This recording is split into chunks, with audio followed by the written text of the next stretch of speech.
لوگ جو بیدار ہو جائیں، جو ہوش میں آ جائیں، جو جاگ جائیں، جنہیں یاد آ جائے. مجھے بڑا پسند ہے یہ ہمدرد کے جو پرچے بچوں کے لیے خاص طور پر جو رسالہ نکلتا ہے، اس میں آپ نے دیکھا ہوگا جاگو اور جگاؤ. جاگو اور جگاؤ بڑی اچھی اصطلاح ہے، بڑی عام فہم. خود جاگو اور جو جاگ جائیں دوسروں کو جگائیں، بیدار کریں. جو جاگ گئے ہیں، جنہیں یہ ہوش آ گیا ہے میں مسلمان ہوں، میری ذمہ داری ہے، میں تو بحیثیت مجموعی اس امت کا فرد ہوں جو دنیا والوں کی بھلائی کے لیے برپا کی گئی. میرے ذمے تو بڑا عظیم فریضہ ہے. وہ فریضہ ہے کہ جو اللہ تعالیٰ اپنے رسولوں کے سپرد کرتا رہا ہے، بالمعروف اور نہی عن المنکر. جسے یہ ہوش آ جائے اب وہ دوسروں کو جگائے. جو جاگتے جائیں وہ ایک امت بن جائے، چھوٹی امت. جیسے آپ کہتے ہیں party with in party, state, ریاست میں ریاست، پارٹی میں پارٹی. ایک بڑی امت ہے، 1 ارب سے زیادہ کی تعداد میں امت محمد ہے اس وقت دنیا میں صلی اللہ علیہ وسلم. لیکن سوئے ہوئے ہیں. کس اعتبار سے سوئے ہوئے ہیں؟ دنیا کے اعتبار سے سوئے ہوئے نہیں ہیں. ہر شخص اپنی بہتری کے لیے کوشاں ہے، زور لگا رہا ہے، دن رات محنت کر رہا ہے. دین کے اعتبار سے سو گئے، بحیثیت امت محمد جو ذمہ داری تھی اس کے اعتبار سے سوئے ہوئے. تو جو جاگ جائیں وہ جاگیں، آپس میں مل جل کر اس بڑی امت میں ایک چھوٹی امت بنائیں. وَلْتَكُمْ مِنْكُمْ أُمَّةٌ يَدْعُونَ إِلَى الْخَيْرِ. تم میں سے ایک امت تو ایسی لازماً ہونی چاہیے جو خیر کی طرف بلائے اور نیکی کا حکم دے اور بدی سے روکے. اور نوٹ کیجئے آخری ٹکڑا اس آیت کا، وَأُولَٰئِكَ هُمُ الْمُفْلِحُونَ. یہ جان لو کہ صرف وہی ہوں گے فلاح پانے والے. یہ سوئے ہوئے فلاح نہیں پائیں گے. جو جاگ جائیں گے اور جگائیں گے اور جو اپنے اس فرض منصبی کو ادا کریں گے، یدعون الی الخیر ویامرون بالمعروف وینہون عن المنکر، صرف وہ ہوں گے فلاح پانے والے. اولئک هم المفلحون. آپ صدق کے دل سے دعا کیجئے، اللہم ربنا اجعلنا منہم. اے اللہ ہمیں بھی ایسے لوگوں میں شامل ہونے کی توفیق عطا فرما. پہلا تمہیدی مضمون میرا ختم ہوا. ذہن میں ٹانکتے جائیے. خلاصہ کیا ہے؟ امت مسلمہ کی غرض تاسیس یا شہادت علی الناس کہیے یا امر بالمعروف اور نہی عن المنکر. اب دوسرا مضمون ہے، اس کے لیے ذرا یہ الٹ لیجئے آخری صفحے پر، چونکہ یہ 2 ورقہ ہے. اس پر میں نے ایک بڑی محنت کر کے قرآن مجید کے 9 مقامات منتخب کیے. ایک مضمون کو واضح کرنا مقصود ہے. وہ مضمون کیا ہے؟ پہلے اس بات کو سمجھیے. بدقسمتی سے ہمارے اس دور میں بہت سے انتہائی نیک لوگ، انتہائی نیک نیت لوگ، پھر یہ کہ دین کے لیے حرکت بھی کر رہے ہیں، جاتے ہیں، گھروں سے نکلتے ہیں، محنت کرتے ہیں، جد و جہد کرتے ہیں، لیکن ایک مغالطے میں مبتلا ہو گئے. وہ مغالطہ کیا ہے؟ کہ صرف نیکی کی تلقین کفایت کرتی ہے، نہی عن المنکر کی ضرورت نہیں. کسی برائی پر تنقید کا کوئی فائدہ نہیں. بھلائی کی تلقین کرو، جب بھلائی پھیلے گی خود بخود جو بدی ہے وہ رفع ہو جائے گی. بعض اعتبارات سے بات بڑی وزنی بات ہوتی ہے. تم روشنی پھیلاؤ، تاریکی خود بخود کافور ہو جائے گی. بھلائی کا پرچار کرو، بھلائی کو پھیلاؤ، بدی جو ہے خود بخود جو ہے وہ ملیا میٹ ہو جائے گی. لیکن یہ بہت بڑا مغالطہ ہے اور دینی اعتبار سے بہت بڑی غلط فہمی ہے، جس میں بہت سے نیک نیت حضرات، ان کی نیت سے پر کوئی شک نہیں. پھر ان کا جو مجاہدانہ کردار ہے، اس کے لیے جو محنتیں کرتے ہیں، وہ سب بھی مسلم ہے. لیکن میں یہ چاہتا ہوں آج آپ قرآن مجید کے 9 مقامات کے حوالے سے اس بات کو سمجھ لیں کہ یہ امر بالمعروف اور نہی عن المنکر باہم لازم و ملزوم. میں نے جو اس کا عنوان قائم کیا ذیلی، باہم لازم و ملزوم، ایک گاڑی کے 2 پہیے یا ایک ہی تصویر کے 2 رخ. ایک پہیے پر تو گاڑی گھوم جاتی ہے، 2 پہیوں پر گاڑی آگے بڑھتی ہے. ایک گاڑی کے 2 پہیے، اسی طریقے سے ایک تصویر کے 2 رخ، باہم لازم و ملزوم. اس کو چونکہ بڑی اہمیت کے ساتھ ذہن نشین کرانا مقصود ہے، تو میں نے یہ 9 مقامات قرآن مجید کے نکالے، جس سے یہ ثابت ہو جائے یہ دونوں لازم ہیں، لازم و ملزوم. اور ایک بات میں عرض کر دوں انتہائی ادب کے ساتھ، کہ واقعہ یہ ہے کہ اگر میں یہ کہوں کہ قرآن مجید تو یہ دو چیزیں بیان کر رہا ہے لیکن اصل میں تو ایک ہی چیز ضروری ہے، تو معلوم یہ ہوا کہ میں نے قرآن پر طعن کیا ہے، اللہ کے کلام پر گویا کہ میں ایک یہ نقص نکال رہا ہوں کہ شاید یہ صرف شاعری ہو رہی ہے، لفاظی ہو رہی ہے۔ قرآن ہر جگہ دونوں اصطلاحات کو لاتا ہے۔ دیکھیے چونکہ وقت کم ہے، اب ذرا ایک ایک کر کے ان آیات کو پڑھیے۔ میں نے الحمدللہ شروع کیا اس اعتبار سے کہ شان باری تعالی سورۃ النحل کی آیت نمبر 90 میں بیان ہوئی، اور یہ آیت تو آپ میں سے ہر شخص کو یاد ہوگی، اس لیے کہ ہر خطبہ جمعہ میں آپ یہ آیت سنتے ہیں۔ خطبہ ثانیہ جب ہوتا ہے جس کے بعد کھڑے ہو جاتے ہیں نماز کے لیے، تو یہ آیت جو ہے اس پر خطبہ ختم ہوتا ہے۔ ان اللہ یأمر بالعدل والاحسان وایتاء ذی القربى وینہی عن الفحشاء والمنکر والبغی یعظکم لعلکم تذکرون۔ بڑی خوبصورت آیت ہے۔ اللہ تعالیٰ نے ایسا کمال توازن پیدا کیا ہے، حکم بھی دیا تین باتوں کا، روکا بھی تین باتوں سے۔ عجیب توازن ہے، ذرا غور کیجئے اس کے حسن توازن ہی میں سارا حسن ہوتا ہے۔ دو چیزیں ہیں، اگر آپ نے توازن ڈسٹرب کر دیا اس میں حسن باقی نہیں رہے گا۔ ان اللہ یامر بالعدل والاحسان وایتاء ذی القربى، اللہ حکم دیتا ہے عدل کا، احسان کا اور قرابت داروں کا حق ادا کرنے کا۔ میں چونکہ اس وقت درس نہیں دے رہا ہوں ان آیات کا، مقصود صرف یہ ہے کہ آپ کے پیش نظر رہے کہ امر اور نہی یہ دونوں ساتھ ساتھ، اور اس میں یہاں توازن اللہ نے اس درجے کیا ہے کہ تین ہی چیزیں مقابل میں لایا۔ وَيَنْهَا عَنِ الْفَحْشَاءِ وَالْمُنْكَرِ وَالْبَغْيِ يَعِظُكُمْ لَعَلَّكُمْ تَذَكَّرُونَ۔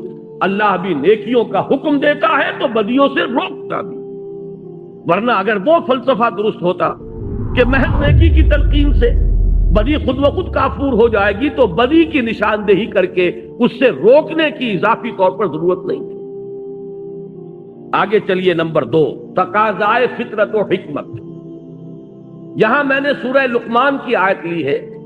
حضرت لقمان کے بارے میں آپ حضرات کے علم میں ہوگا، نہ وہ نبی تھے نہ کسی نبی کے امتی تھے، سلیم العقل سلیم الفطرت انسان، حکیم اور دانا انسان۔ انہوں نے اپنے غور و فکر سے جو نتائج اخذ کیے ہیں وہ ہیں جو قرآن مجید نے سورہ لقمان کے دوسرے رکوع میں جو وصیتیں انہوں نے اپنے بیٹے کو کی تھی۔ وَإِذْ قَالَ لُقْمَانُ لِابْنِهِ وَهُوَ يَعِظُهُ يَا بُنَيَّ لَا تُشْرِكْ بِاللَّهِ، یہاں سے قرآن مجید نے حضرت لقمان کو امر بنا دیا، اس لیے کہ ان کا ذکر جب تک قرآن ہے ان کا ذکر موجود ہے، اور ہمیشہ قرآن رہے گا ان کا ذکر موجود رہے گا۔ یہ شان ہے اللہ نے اپنے اس بندے کی جو بڑھائی ہے کہ قرآن مجید میں اس طریقے سے تعین کے ساتھ یا تو رسولوں کا نام آتا ہے، یا یہ کہ صحابہ میں سے حضرت زید کا ذکر خاص طور پر صحابہ جو ہے اس اعتبار سے کیا کرتے تھے کس قدر خوش قسمت ہے اس کا نام قرآن میں آیا۔ فلما قضا زید وطرہا، تو یہ وطرہ منہا زید وطرہ یہ سورہ احزاب میں آیا تو لوگ نش کرتے تھے، زید تمہارا نام قرآن میں آیا ہے۔ ایسے ہی یہ ایک حکیم اور دانا انسان۔ اب ان کی اسی لیے میں نے عنوان قائم کیا تقاضائے فطرت و حکمت۔ فطرت اور حکمت کا تقاضا یہ ہے۔ اب ان کی یہ آیت نوٹ کیجئے جو قرآن مجید میں ان کی بات نقل فرمائی گئی، یا بنی اقم الصلاۃ وامر بالمعروف وانھ عن المنکر واصبر علی ما اصابک ان ذلک من عزم الامور۔ اے میرے بچے، نماز قائم رکھ، نیکی کا حکم دے، بدی سے روک، اور پھر صبر کر جو تجھ پر بیتے۔ دیکھیے بڑی پیاری بات، نیکی کی تلقین پر کبھی آپ کو ریزنٹمنٹ نہیں ہوگی۔ لوگ سن لیں گے، مانے یا نہ مانے، بھائی بھلا کام کیا کرو، نیک کام کیا کرو، بھائی نماز پڑھا کرو، بھائی روزہ رکھا کرو، کوئی آپ کو پلٹ کر گالی نہیں دے گا۔ یہ دوسری بات ہے کہ جیسے چکنے گھڑے پر پانی پڑتا ہے اور نکل جاتا ہے، اور ایک کان سے سنا دوسرے کان سے نکال دیا، لیکن اصل میں جب جوابی کارروائی ہوتی ہے لوگوں کی طرف سے، جب آپ کسی بدی پر روکیں اس وقت پھر ریزنٹمنٹ ہوتی ہے، اس وقت پھر جو ہے ریٹیلیشن ہوتی ہے۔ چھوٹے سے بچے کو کہہ کر دیکھیے کہ بیٹے یہ کھیلنے کی جگہ نہیں ہے، یہ کرکٹ کا میدان نہیں ہے، یہ سڑک ہے، کسی کا سر پھوڑ دو گے، کسی کی گاڑی کا شیشہ توڑ دو گے، لیکن ذرا کہہ کے دیکھیے پھر آپ کا وہاں سے اپنی عزت کو سالم لے کر واپس چلا جانا آسان نہیں ہوگا۔ چھوٹی سی چھوٹی بات کہہ کر دیکھیے کسی کو. اس لیے یہاں حضرت لقمان فرما رہے ہیں میرے بچے نماز کو قائم رکھ، نیکی کا حکم دے، بدی سے روک، اور پھر جو آئے اسے جھیل، برداشت کر، صبر کر. وَاصْبِرْ عَلَىٰ مَا أَصَابَكَ. یہی تو ربط ہے سورۃ العصر میں. وَالْعَصْرِ إِنَّ الْإِنسَانَ لَفِي خُسْرٍ إِلَّا الَّذِينَ آمَنُوا وَعَمِلُوا الصَّالِحَاتِ وَتَوَاصَوْا بِالْحَقِّ وَتَوَاصَوْا بِالصَّبْرِ. حق کی وصیت کر کے ظاہر بات ہے کہ پھر آپ کو صبر کی بھی ضرورت پیش آئے. تیسری چیز پر آئیے، شان محمد صلی اللہ علیہ وسلم. یہ سورہ اعراف کی ایک آیت ہے. اس کا پس منظر یہ ہے کہ جب حضرت موسیٰ علیہ السلام کو اللہ تعالیٰ نے کوہ طور پر بلا لیا تھا 30 راتوں کے لیے، پھر وہ بڑھا کر 40 راتیں کی گئی، اور وہاں ان کی عدم موجودگی میں بنی اسرائیل نے بچڑے کی پرست شروع کر دی. تو جب وہ واپس آئے ہیں تو بہت غضبناک ہوئے، وہ تو آپ کے علم میں پورا واقعہ ہے. پھر سب سے بڑی توبہ ہوئی ہے تاریخ میں، 70,000 یہودی قتل ہوئے ہیں اس مرتد ہونے کی پاداش میں. ہر قبیلے میں سے جنہوں نے شرک کیا تھا، تو جو لوگ توحید پر قائم رہے انہیں حکم دیا گیا کہ اپنے رشتہ داروں کو ذبح کرو.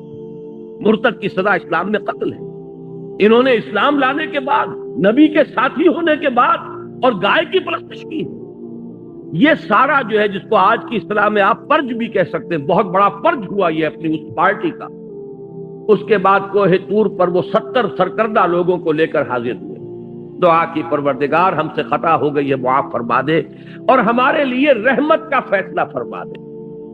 اس کا جواب دیا گیا کہ ایک تو میری رحمت عام ہے، وہ تو ہر شے کے ساتھ، رحمتی وسعت کل شے.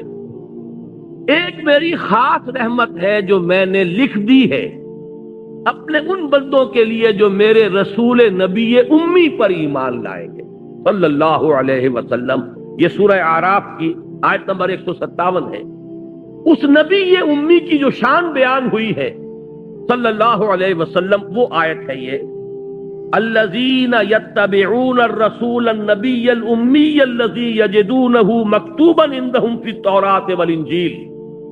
وہ لوگ کہ جو پیروی کریں گے میرے رسول نبی امی کی، جس کو وہ دیکھیں گے، موجود پائیں گے لکھا ہوا اپنے پاس تورات اور انجیل میں، یعنی جن کی پیشین گوئیاں درج ہوں گی.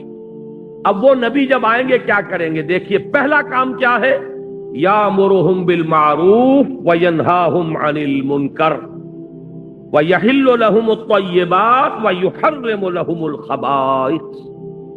نبی جب آئیں گے میرے نبی امی، میرے رسول نبی امی صلی اللہ علیہ وسلم، کیا کریں گے؟ انہیں نیکیوں کا حکم دیں گے، بدی سے روکیں گے، ان کے لیے طیب چیزوں کو حلال ٹھہرائیں گے اور ناپاک اور گندی اور خبیث چیزوں کو حرام ٹھہرائیں گے. لیکن اس میں پہلی شے جو آ رہی ہے وہ کیا ہے؟ وہی گاڑی کے دونوں پہیے لازم و ملزوم، یامرہم بالمعروف وینہاہم عن المنکر. نمبر 4، شان صحابہ رضی اللہ تعالیٰ عنہ. اب آپ نے نوٹ کیا ہوگا میں درجہ بدرجہ سیڑھی اتر رہا ہوں. شان باری تعالیٰ سب سے اوپر، پھر وہ فطرت اللہ التی فطر الناس علیہا. اس کو انسانوں کی فطرت کو کہا گیا فطرت اللہ، اس لیے نمبر 2 پر اس کو لایا ہوں. نمبر 3 پر رسول صلی اللہ علیہ وسلم. نمبر 4 پر صحابہ، درجہ بدرجہ نیچے اتر رہے ہیں. صحابہ کی شان کیا ہے؟ سورہ توبہ کی آیت نمبر 71، والمومنون والمومنات بعضهم اولیاء بعض یامرون بالمعروف وینہون عن المنکر. مومن مرد اور مومن عورتیں آپس میں ایک دوسرے کے ساتھی ہیں، پشت پناہ ہیں، مددگار ہیں، حمایتی ہیں. اور ان کی شان کیا ہے؟ یامرون بالمعروف وینہون عن المنکر. نیکی کا حکم دیتے ہیں، بدی سے روکتے ہیں. اس کا ذرا کانورس بھی دیکھ لیجئے. یہ کانورس کا لفظ شاید میری عمر کے لوگوں کو یاد آیا ہو جنہوں نے انگریزی میں میٹرک میں جیومیٹری پڑھی تھی. ہر تھیورم کا ایک کانورس ہوتا تھا، ایک نظریہ ہے، ایک اس کا عکس ہے. تو اس کا بھی ایک عکس ہے. منافقین کی شان بیان ہوئی ہے، کیفیت منافقین، اسی سورہ توبہ کی آیت نمبر 67 میں، المنافقون والمنافقات بعضهم من بعض یامرون بالمنکر وینہون عن المعروف. لفظ دونوں یہاں بھی آ گئے. یہ منافق مرد اور منافق عورتیں یہ ایک دوسرے میں سے ہیں، یہ ایک دوسرے کے ساتھی ہیں، پشت پناہ ہیں، مددگار ہیں۔ وہ کیا کرتے ہیں؟ وہ نیکی سے روکتے ہیں اور بدی کا حکم دیتے ہیں۔ یہاں میں ذرا ایک حدیث بھی آپ کو سنا دوں۔ ایک مرتبہ حضور نے صحابہ کرام سے فرمایا، تم لوگوں کا کیا حال ہوگا؟ کیف انتم اذ لا تأمرون بالمعروف ولا تنہون عن المنکر؟ کیا حال ہو جائے گا مسلمانوں تمہارا جب تم نیکی کا حکم دینا چھوڑ دو گے اور بدی سے روکنا چھوڑ دو گے؟ صحابہ حیران ہوئے، ان کے لیے تو یہ ناقابل قیاس، ناقابل گمان بات۔ انہوں نے کہا اوا کائن ذالک یا رسول اللہ؟ انہوں نے حیرت کے ساتھ کہا ہے اللہ کے رسول کیا ایسا ہونے والا ہے؟ آپ نے فرمایا بل اشد من ذالک سیکون، تم اسی پر حیران ہو رہے ہو اے میرے صحابہ، اس سے بھی زیادہ شدید کیفیت پیدا ہو جائے۔ اب وہ حیران ہوئے، وہ کیا ہوگی؟ فرمایا تامرون بالمنکر وتنہون عن المعروف، وہ دور بھی آ جائے گا کہ تم منکر کا حکم دو گے اور بدی کا حکم دو گے اور نیکی سے روکو۔ یہ وہ شان ہے منافقین کی کیفیت۔ گویا کہ حضور نے فرمایا ایک وقت آئے گا میری امت میں یہ نفاق عام ہو جائے گا۔ آج آپ کا معاشرہ وہی ہے، نیکی کے راستے پر چلنا بہت مشکل، بدی کے راستے کھلے ہیں، کشادہ ہیں، کوئی ریزسٹنس ہے ہی نہیں۔ کوئی نوجوان ذرا داڑھی رکھ لے، تمام رشتہ دار، اعزاء، قریب، والدین وہ اس کے سر کو اس پر سوار ہو جائیں گے، تم نے کیا کیا؟ ذرا گھر میں کوئی شرعی پردہ کر کے نافذ کر کے دیکھیے، یو ول بی این آؤٹ کاسٹ، آپ اپنے معاشرے سے نکال دیے جائیں، آپ بالکل آپ کا تعلق جو ہے وہ معاشرے سے، عزیزوں سے کٹ جائے، کر کے دیکھ لیجیے۔ اس لیے کہ حضور نے فرمایا تھا بل اشد من ذالک سیکون، کہ میری امت پر وہ وقت بھی آنے والا ہے کہ صرف یہی نہیں ہوگا کہ نیکی کا حکم دینا روک دیں گے اور بدی سے روکنا جو ہے وہ چھوڑ دیں گے، بلکہ اشد من ذالک سیکون، اور وہ کیا ہے؟ تامرون بالمنکر وتنہون عن المعروف، جو کہ اس وقت منافقین کی شان ہے۔ آگے آئیے، یہ چھٹی آیت میں ابھی آپ کو سنا چکا ہوں پہلے ہی، امت کا فرض منصبی، کنتم خیر امت اخرجت للناس تامرون بالمعروف وتنہون عن المنکر۔ نمبر 7، دور زوال میں امت مسلمہ کے لیے سہ نکاتی لاہ عمل کا نقطہ عروج، یہ 3 آیات جو یہاں درج ہیں۔ میں نے ایک تقریر کی تھی آپ کے اسی شہر کراچی میں ایک مسجد میں آج سے 4 سال قبل، اس پر مفصل خطاب ان 3 آیات کی روشنی میں ایک لائحہ عمل، کیا کریں اس حال میں، کس طریقے سے صورتحال تبدیل ہو۔ قرآن مجید تو ہمیشہ کے لیے ہدایت اور رہنمائی ہے، اس نے اس دور کے لیے بھی ہدایت دی ہے، بعد والے دور کے لیے بھی ہدایت دی۔ اس دور زوال میں اگر یہاں سے اب اوپر اٹھنے کے لیے آپ کو لائحہ عمل درکار ہے تو بھی رجوع کیجئے قرآن کی طرف۔ قرآن مجید نے ان 3 آیات میں سورہ آل عمران کی آیات 102، 103، 104 ایک سہ نکاتی لائحہ عمل دیا ہے، جس میں آخری بات وہ ہے جو ابھی میں نے آیت آپ کو سنائی تھی، وَلْتَكُمْ مِنْكُمْ أُمَّةٌ يَدْعُونَ إِلَى الْخَيْرِ وَيَأْمُرُونَ بِالْمَعْرُوفِ وَيَنْهَوْنَ عَنِ الْمُنْكَرِ وَأُولَٰئِكَ هُمُ الْمُفْلِحُونَ۔ مضبوطی سے تھام لو اللہ کی رسی، وَاعْتَصِمُوا بِحَبْلِ اللَّهِ جَمِيعًا۔ اور تیسرا نقطہ ضربہ سلام کیا ہے اس کا؟ وَلْتَكُمْ مِنْكُمْ أُمَّةٌ يَدْعُونَ إِلَى الْخَيْرِ وَيَأْمُرُونَ بِالْمَعْرُوفِ وَيَنْهَوْنَ عَنِ الْمُنْكَرِ وَأُولَٰئِكَ هُمُ الْمُفْلِحُونَ۔ تم میں سے ایک جماعت تو ایسی قائم ہونی چاہیے جو یہی 3 کام کرے اور کوئی کام نہ کرے۔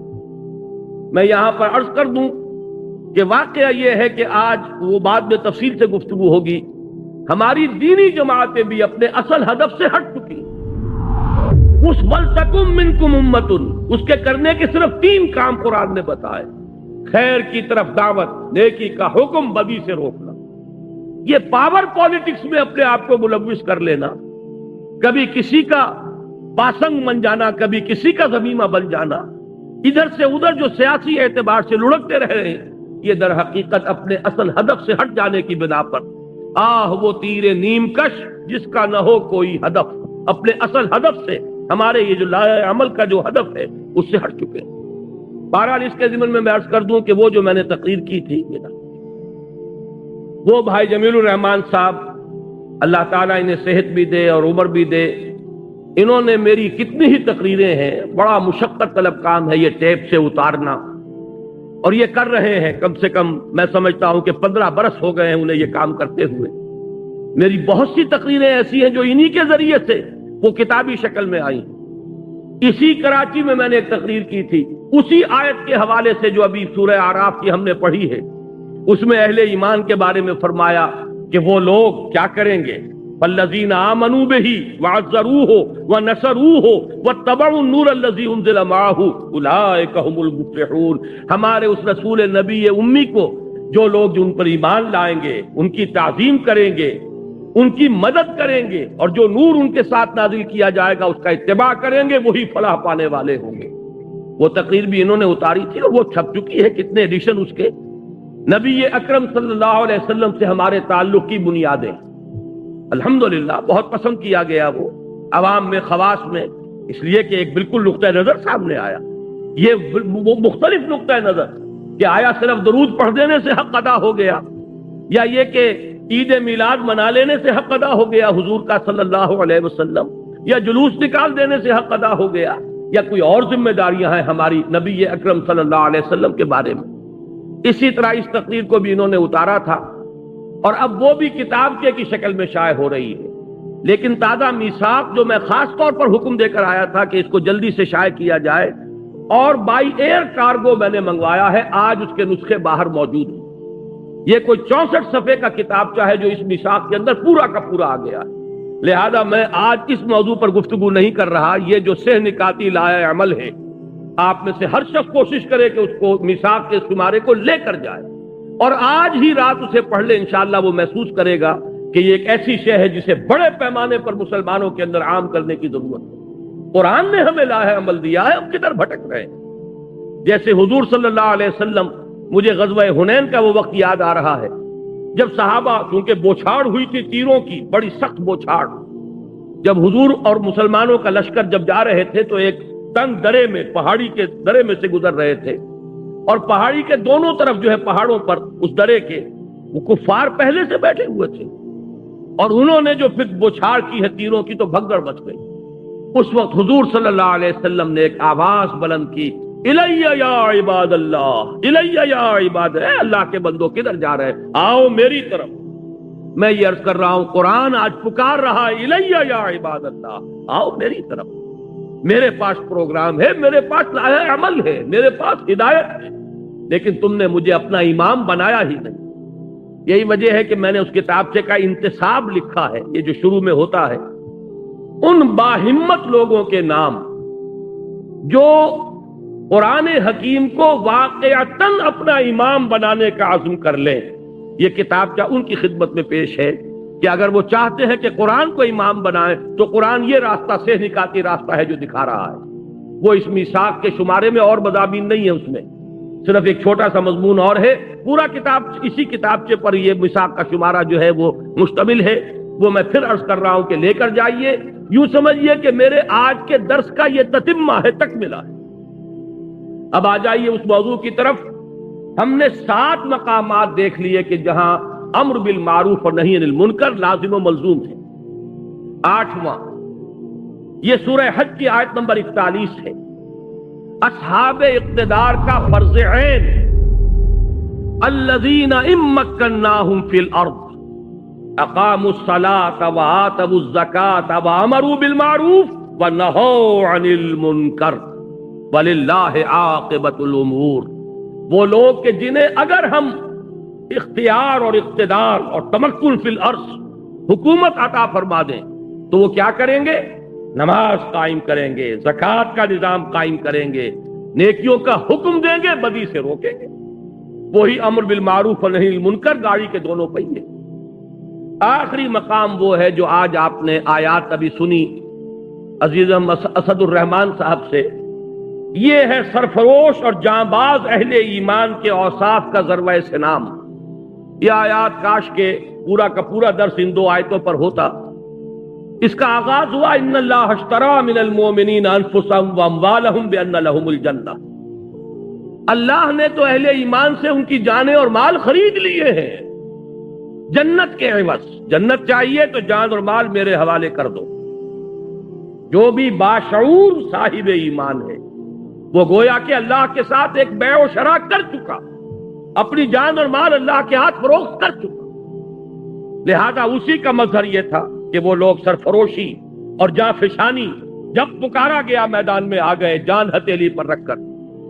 اب یہ جو لوگ ہیں ان کے کچھ اوصاف ہیں جو اگلی آیت میں بیان ہوئے۔ میں پورا آیت کا اس پر ترجمہ نہیں کر رہا، اتنا وقت نہیں ہے، لیکن ذرا نوٹ کیجئے یہ سرفروش لوگ، فدائین لوگ، اللہ تعالیٰ مجھے اور آپ کو توفیق دے کہ ہم بھی یہ تمنا یہ رکھیں جیسے حضور نے فرمایا صلی اللہ علیہ وسلم، لَوَدِدْتُ أَنْ أُقْتَلَ فِي سَبِيلِ اللَّهِ ثُمَّ أُحْيَا ثُمَّ أُقْتَلَ، میری بڑی خواہش اور آرزو ہے کہ میں اللہ کی راہ میں قتل ہو جاؤں، پھر مجھے زندہ کیا جائے، پھر ایک مرتبہ اللہ کی راہ میں قتل ہو جاؤں۔ تو یہ خواہش ہمارے دلوں میں بھی آ جائے، لیکن اس خواہش کے ساتھ ساتھ کچھ اوصاف اپنے اندر پیدا کرنے ہوں گے۔ وہ اوصاف کیا ہے؟ التائبون، العابدون، الحامدون، السائحون، الراکعون، الساجدون، الآمرون بالمعروف والناہون عن المنکر والحافظون لحدود اللہ وبشر المؤمنین۔ پہلا وصف توبہ کرنے والے، رجوع کرنے والے، خطا ہو گئی، غلطی ہو گئی، فوراً توبہ کرے، رجوع کرے۔ عابدون، اللہ کے عبادت گزار، اس کے اطاعت شعار، اس کی بندگی کو اپنی زندگی کا اصول بنا لینے والے۔ الحامدون، اللہ کی حمد و ثنا میں مصروف رہنے والے۔ السائحون، لذات دنیاوی سے کنارہ کشی کر لینے والے۔ الراکعون، رکوع کرنے والے اللہ کی جناب میں۔ الساجدون، سجدے کرنے والے اللہ کی بارگاہ میں۔ الآمرون بالمعروف، نیکی کا حکم دینے والے۔ والناہون عن المنکر، اور بدی سے روکنے والے۔ والحافظون لحدود اللہ، اور اللہ کی حدود کی حفاظت کرنے والے۔ وبشر المؤمنین، اے نبی ایسے اہل ایمان کو بشارت دے دیجیے، ان کی کامیابی جو ہے اس کی خوشخبری انہیں سنا دیجیے۔ یہ ضربہ سلام ہے اس لیے کہ یہاں پر امر بالمعروف اور نہی عن المنکر سے بھی اگلا قدم بیان کر دیا گیا۔ وہ کیا ہے؟ الحافظون لحدود اللہ۔ آپ کے ذہن میں ہوگا کہ میں انقلاب اسلامی کے مراحل کئی مرتبہ بیان ہو چکے ہیں، کتابی شکل میں بھی موجود ہیں۔ آخری مرحلہ کیا ہے؟ میں نے عرض کیا ہے ڈیمونسٹریشن، میدان میں آ جانا۔ اب یہ غلط کام ہم نہیں ہونے دیں گے، نہی عن المنکر بالید، طاقت کے ساتھ چیلنج کر دینا کہ یہ کام اب تک تو ہم خوشامد کر رہے تھے، اب تک ہم کہہ رہے تھے کہ خدا کے لیے باز آ جاؤ، اب نہیں ہونے دیں گے، ہماری لاشوں پر ہوگا، جیتے جی نہیں ہونے دیں گے۔ یہ ہے حفاظت اللہ کے حدود کی۔ آپ کو معلوم ہے کہ آپ کی فوج، اس کا مقصد کیا ہے؟ یہ جو ارب روپیہ خرچ ہوتا ہے فوج پر، آپ کے بجٹ کا بہت بڑا حصہ صرف ہوتا ہے فوج پر، کیا مقصد ہے اس کا؟ آپ کی زمین کے ایک ایک چپے کے محافظ بن کر کھڑے ہو جائیں، سرحدوں کے محافظ بن کر کھڑے ہو جائیں، جان دے دیں، لیکن یہ کہ ایک چپا زمین کا ایک انچ جو ہے اس ملک کی وہ دشمن کے حوالے کرنے کے لیے تیار نہ ہو۔ ابھی 16 کروڑ نہیں، تقریباً 20 کروڑ روپیہ جو ہے ایکسرسائز پر خرچ ہو گیا۔ یہ ایکسرسائز کاہے کے لیے؟ تاکہ ہماری افواج چاق و چوبند رہیں، تیار رہیں، کوئی بھی صورتحال پیدا ہو جائے سست پڑے ہوئے نہ ہو، زنگ نہ لگا ہوا ہو کہیں۔ یہ سب کچھ کس لیے؟ حفاظت، حدود اللہ، حدود ارضی کی حفاظت، زمین کے وطن کی حدود کی حفاظت۔ اسی طرح اللہ کی بھی حدود ہیں۔ تلک حدود اللہ فلا تقربوها، دیکھو یہ اللہ کی حدود ہے، اس کے قریب نہ پھٹکو۔ کہیں آتا ہے فلا تعتدوها، یہ اللہ کی حدود ہے، انہیں پامال نہ کرو، ان سے تجاوز نہ کرو۔ یہ حدود اللہ۔ اب اللہ کا ایک بندہ وہ سرفروش، ان اللہ اشترى من المؤمنین انفسهم واموالهم بان لهم الجنہ، جو جان اور مال بیچ چکے اللہ کے ہاتھ، وہ در حقیقت اس کی چوٹی کیا ہے؟ وہ اللہ کے حدود کا محافظ بن کر کھڑا ہو جائے۔ میرے جیتے جی یہ حد لا کی حد جو ہے یہ پامال نہیں کی جائے گی، میں زندہ رہوں اور اللہ کی حدود جو ہے پامال کر دی جائے، نہیں ہوگا۔ جب یہ الفاظ میں کہہ رہا ہوں مجھے حضرت ابوبکر صدیق یاد آ گئے رضی اللہ تعالی عنہ، انہوں نے یہی فرمایا تھا، ایبدل الدین وانا حی، کیا دین کے اندر تغیر کر دیا جائے گا جبکہ میں ابھی زندہ ہوں؟ میری زندگی میں نہیں ہو سکتا۔ جبکہ کچھ لوگوں نے زکوٰۃ دینے سے انکار کیا تھا اور کچھ حضرات نے مشورہ دیا تھا آپ یہ اتنے سارے محاذ ایک دم نہ کھول لیجئے۔ ایک طرف تو مدعیان نبوت ہے کھلم کھلا مرتد، ٹھیک ہے ان کے خلاف تو اقدام کیجئے، لیکن انہوں نے کسی نبی کو تو نہیں مانا ہے، کسی چیز کا انکار نہیں کیا ہے، کلمہ پڑھ رہے ہیں، آپ ان کے خلاف جو ہے محاذ نہ کھولیے، اس لیے کہ اس وقت بڑے حالات مخدوش ہیں۔ تو الفاظ کیا تھے ابو بکر صدیق کے؟ کیوں بن گئے وہ افضل البشر بعد الانبیاء بالتحقیق؟ یہ مقام جو حاصل ہوا ہے، ایبدل الدین، کیا دین کے اندر تبدیلی کر دی جائے گی؟ وَأَنَا حَيٌّ، اس حال میں کہ میں زندہ ہوں؟ نہیں ہو سکتا۔ فرمایا تھا انہوں نے جب حضرت عمر نے یہ کہا تھا، مشورہ دیا تھا کہ اس وقت حالات ٹھیک نہیں ہیں، آپ ایک طرف جو جیش اسامہ ہے اس کو بھی نہیں روک رہے، روم کے ساتھ ٹکراؤ جو ہے اسے بھی جاری رکھ رہے ہیں، اس دلیل پر کہ حضور نے جو جھنڈا باندھ دیا تھا میں اسے کیسے کھول دوں؟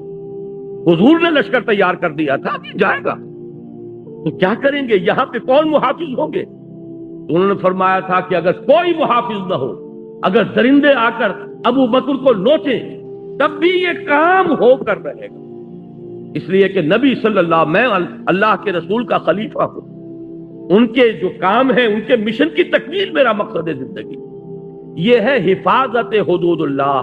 تو یہ جو یہاں 9 اوصاف بیان ہوئے ہیں، اللہ تعالی ہمیں ان میں سے ایک ایک وصف اپنے اندر جذب کرنے کی توفیق عطا فرمائے۔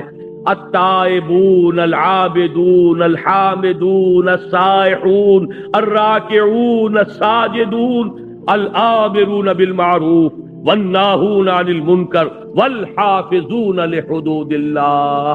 پھر کوالیفائی کرتا ہے آدمی، یہاں پہنچتا ہے، اب کوالیفائی کرتا ہے اس بشارت کے لیے، وَبَشِّرِ الْمُؤْمِنِينَ، اے نبی ایسے اہل ایمان کو بشارت دیتی جنہوں نے اپنی جانیں اور مال اللہ کے ہاتھ فروخت کر دیے، اور اس فروخت کرنے کے بعد ان کی زندگی کا، ان کے کردار کا، ان کے شب و روز کا نقشہ یہ ہے۔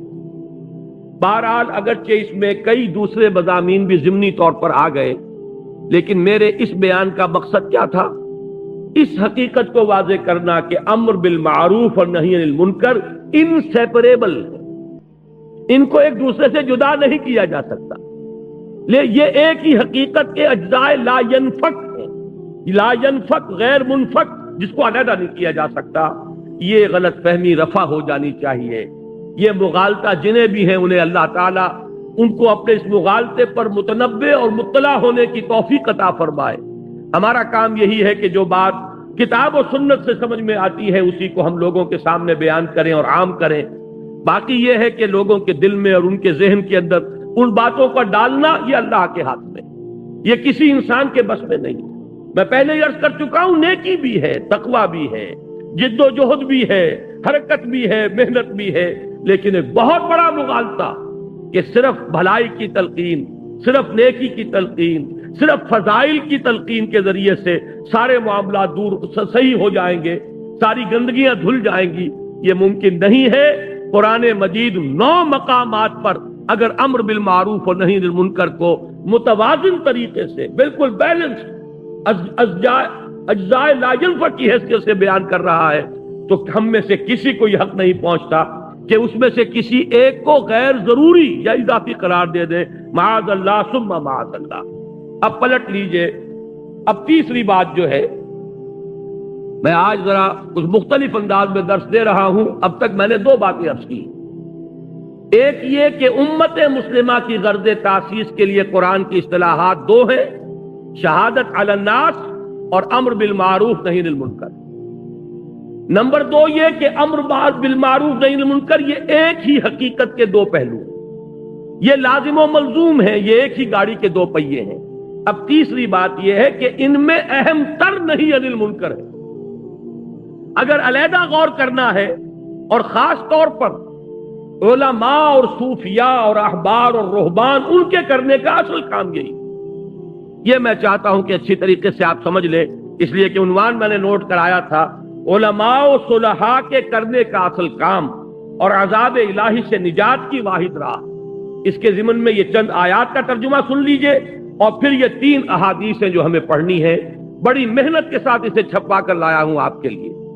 بہت مواد ہے ان دو اوراق کے اندر، 4 صفحے ہیں، لیکن آپ جا کر غور کریں گے یہ ایک پوری کتاب کا مضمون ہے جو اس کے اندر جمع کر دیا گیا ہے۔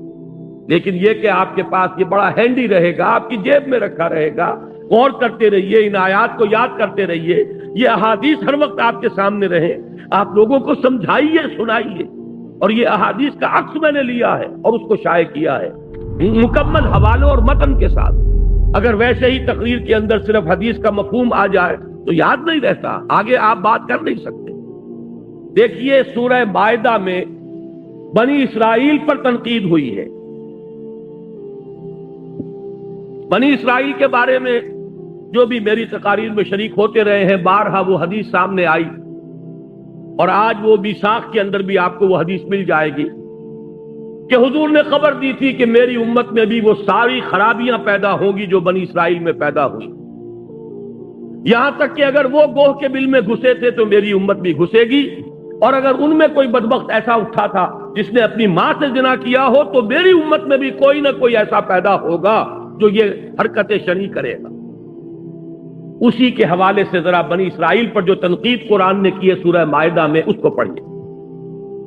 فرمایا وَتَرَى كَثِيرًا مِّنْهُمْ، یہ آیات نمبر 62 اور 63 ہے، اور تم دیکھتے ہو ان میں سے بہت سو کو یسارعون فی الاسم والعدوان واکلہم السحت، مسارعت کہتے ہیں ایک دوسرے سے آگے نکلنے کی کوشش، دوڑ لگی ہوئی ہے ان میں، کہنے کو مسلمان، کہنے کو اللہ کے نام لیوا، کہنے کو موسیٰ کے امتی، کہنے کو تورات کے ماننے والے، سینکڑوں نبیوں کے نام لیوا، ابراہیم کے نسل سے، لیکن حال کیا ہے عملاً؟ ترا کثیر منہم یسارعون فی الاسم والعدوان واکلہم السحت، 3 کاموں میں ایک دوسرے سے بڑھنے کی کوشش کر رہے ہیں۔ وہ کیا ہے؟ اسم، گناہ کا کام، حق تلفی کا کام، لوگوں کے حقوق ضبط کرنے اور سلب کرنے کا کام، والعدوان اور زیادتی اور ظلم، تعدی، واکلہم السحت اور حرام خوری کے اندر، سود خوری ہو رہی ہے، حرام خوری ہو رہی ہے، جوا ہو رہا ہے۔ آپ کے اس ملک میں جتنے بڑے پیمانے پر جوا ان دنوں میں ہوا ہے، آپ کو معلوم ہے وہ سیور رائفل جو ہے وہ اتنا کروڑوں بلکہ اربوں کے روپے میں، آپ کی حکومت کی ذمہ دار وزیر اعظم، اس نے یہاں تک کہہ دیا کہ یہ ہمارے باقی ٹیکسز ویکسز جو ہے، میں تو وزیر خزانہ سے کہنے والی ہوں کہ سب کو چھوڑو اور یہ دھندا شروع کرو، اس میں جو رقم آتی ہے وہ تو کسی اور کام میں ہم نے دیکھی نہیں۔ یہ کون سے لوگ؟ وہی مسلمان، وہی محمد کے نام لیوا، وہی وہ ان انعامات کی امید میں جوا کھیلنے والے، وہی لاکھوں لوگوں نے اگر حصہ لیا ہے تو یہ کوئی آسمان سے اترنے والی کوئی دوسری مخلوق نہیں تھی، یہ کوئی ہندو نہیں آ گئے تھے، یہودی نہیں آ گئے تھے، یہی امت محمد صلی اللہ علیہ وسلم۔ وہی بات فرمایا وَتَرَى كَثِيرًا مِّنْهُمْ، تم دیکھتے ہو ان میں سے بہت سو کو یسارعون فی الاسم والعدوان واکلہم السحت، کہ یہ ایک دوسرے سے آگے نکلنے کی کوشش کر رہے ہیں، گناہ میں، زیادتی میں، ظلم میں اور حرام خوری میں۔ لبئس ما کانوا یعملون، بہت برا عمل ہے جو وہ کر رہے ہیں۔ لولا ینہاہم الربانیون والاحبار عن قولہم الاسم واکلہم السحت، کیوں نہیں روکتے انہیں ان کے علماء اور ان کے صوفیاء؟ یہ نوٹ کیجئے، ربانیون اور احبار، احبار جمع حبر کی، حبر کہتے ہیں بہت بڑے عالم کو۔ آپ نے سنا ہوگا حضرت عبداللہ ابن عباس رضی اللہ تعالی عنہما کو کہا گیا حبر الامہ، امت کے بہت بڑے عالم۔ حبر کی جمع احبار، احبار کہتے ہیں بڑے عالم۔ لولا ینہاہم الاحبار والربانیون، ربانی کسے کہتے ہیں؟ اللہ والے، رب سے ربانی، اللہ والے۔ یہ فقراء، صوفیاء، صلحاء، یہ ظاہر بات ہے جیسے ہماری امت میں ہے، سابقہ امت میں بھی تھے، علماء بھی تھے، صوفیاء بھی تھے، درویش لوگ بھی ہوتے تھے، بڑے بڑے عالم اور فقیہ بھی ہوتے تھے۔ تو فرمایا ان کے کرنے کا کام تو یہ تھا، وہ کیا کام کر رہے ہیں؟ انہوں نے اپنے فرض منصبی کو ترک کر دیا، وہ لوگوں کو روکتے نہیں، روکے کیسے؟ حرام خوری سے روکیں گے، لوگ ان کی طرف رجوع نہیں کریں گے، دوسرے کی طرف کر لیں گے۔ میں آپ کو واقعہ بتا رہا ہوں، یہ کوئی کہانی نہیں ہے۔ ایک صاحب تعین کے ساتھ انہوں نے مجھ سے کہا کہ میں اب آپ کے آئندہ آپ کے ہاں جمعہ میں نہیں آؤں گا. میں نے کہا کیوں؟ کہنے لگے آپ ہمیں ہر چند جمعوں کے بعد وہ حدیث سنا دیتے ہیں سود کے بارے میں، اور وہ حدیث ظاہر بات ہے سود کے بغیر تو کاروبار تو ہمارا چلتا نہیں. لیکن اب یہ حدیث سننے کا مطلب کیا ہے؟ اس کا تو مطلب یہ ہے کہ ہم لوگ وہ کام کر رہے ہیں جو محمد الرسول اللہ نے فرمایا کہ جو ماں کے ساتھ بدکاری ہے اس سے بھی 1000 گنا زیادہ کام. آپ وہ حدیثیں سناتے رہتے، میں آپ کے یہاں نہیں آؤں. میں نے کہا ٹھیک ہے، میرا کام تو سنانا ہے، پہنچانا ہے، سمجھانا ہے. سننا چاہو سنو، اللہ تعالیٰ شاید آج نہیں کل توفیق عطا فرما دے. لیکن یہ کہ نہیں سننا چاہتے تو میں زبردستی تو نہیں کر سکتا. لہذا کیسے کہیں وہ علماء، کیسے کہیں حرام خوری ترک کر دو جن بیچاروں کے لیے معاش کا معاملہ وہیں سے، تنخواہ وہیں سے آ رہی ہے. وہی چودھری لوگ ہیں، وہی سرمایہ دار ہیں، وہی ہیں کہ جو مسجد کا انتظام کرنے والے معتمم ہیں، ان کے کاروبار